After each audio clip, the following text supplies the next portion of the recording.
Meet some really amazing people, go out, and then have informational interviews with them. Really say, how did you get into this? What did you think was interesting? What made you successful? And what didn't make you successful? Where did you fail? Where did you succeed? And to me, that's where your biggest growth occurs.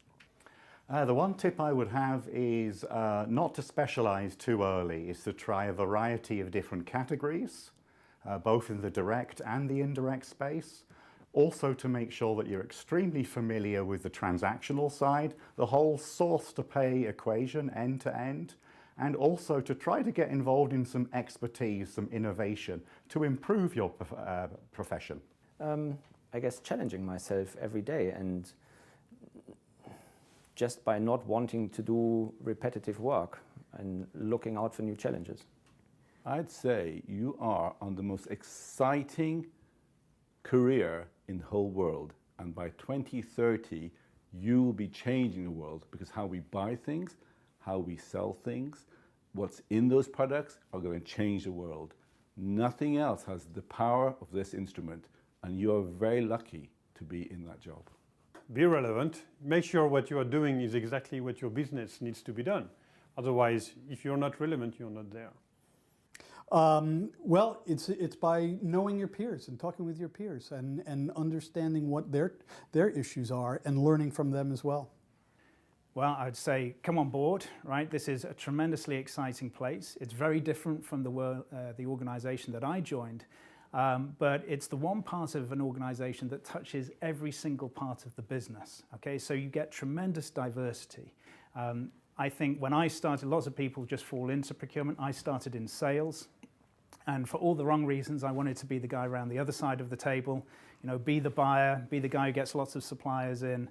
Actually, it's now a very different organization. It's very much about driving change and creating value, and that's a really stimulating place to work. Believe in it. Don't get lost in the jargon. You know, understand the jargon, understand the mechanics of what procurement's about and how good procurement makes a difference.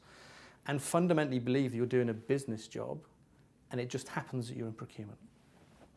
Love your job, choose the right company to work for that provides you the right culture and the right environment to flourish. A good boss that is helping you to develop.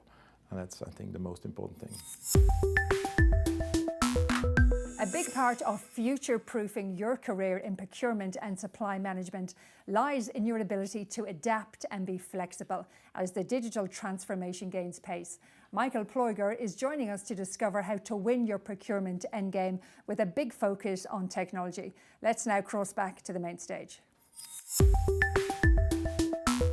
And once you are a football world champion, the game starts all over again. I think we've experienced that very recently, and I think all the previous world champions have also experienced this. So it's more about going forward, going further again and again with this innovation, and we use it specifically to explain a concept which is around defining the future of procurement in the specific scenario of a client, which takes into consideration